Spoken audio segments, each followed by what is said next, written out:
For the past week, we have watched as Walter took a tour through the mean streets of our city. He lived like the homeless, learning what it's like to survive with little or nothing at all. Tonight, he shows us just how easy it is to reach the breaking point.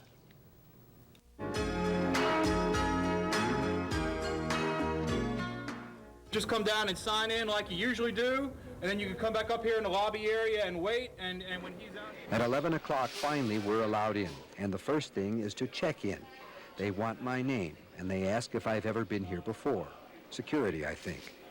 When I began this assignment, I knew the numbers on the homeless, 10 to 40,000 in Chicago on a given night. The national figure is 1/3 of them suffering from some sort of emotional disorder. And I knew that since October, more than 20 homeless people in Chicago have died from exposure. And now I know the faces. And resting at last, I think of the homeless I've seen in 36 hours.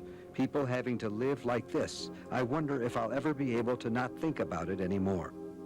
I bet they'll keep coming back, these pictures in my mind. I know they will, in fact, because this just isn't how life is supposed to be. There is no way these people can help themselves. Somebody else, somehow, has to help. It's enough to unhinge me. And when I wake up and go home tomorrow, I'm going to do something. I don't know what, but something. Well, this is the dawn of a new day. Great, you know, a lot to look forward to. The only reason to look into this day, the only one for me, is that this is the last one. I'd rather be here than in the Persian Gulf, that's for sure, I know that. That's the only other place I'd rather not be than here. This is the worst. I'm embarrassed feeling like this. What, I've been out on the streets of Chicago 2 nights and 2 days? Like, big deal, right? Phew, God. I gotta tell you, I have been through a lot of things, seen a lot of things in 20 years reporting in this town. And I've never felt anything as lousy as this. I can't believe that somebody's got to go through this another whole day. I don't see how they do it. It's just not knowing. It's just not knowing where you go next.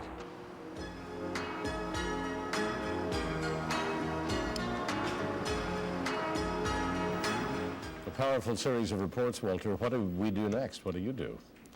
Well, the first thing I think is to admit there is a problem, which I now know from personal experience there is, in fact, a problem. People in the neighborhoods are so cold and hungry tonight that they're numb. We see them all the time, but we don't really see them. The next thing is to determine where the system is breaking down and why. Too much bureaucracy, maybe?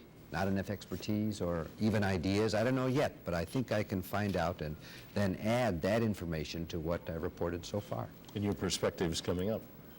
We'll look forward to them. Thank you.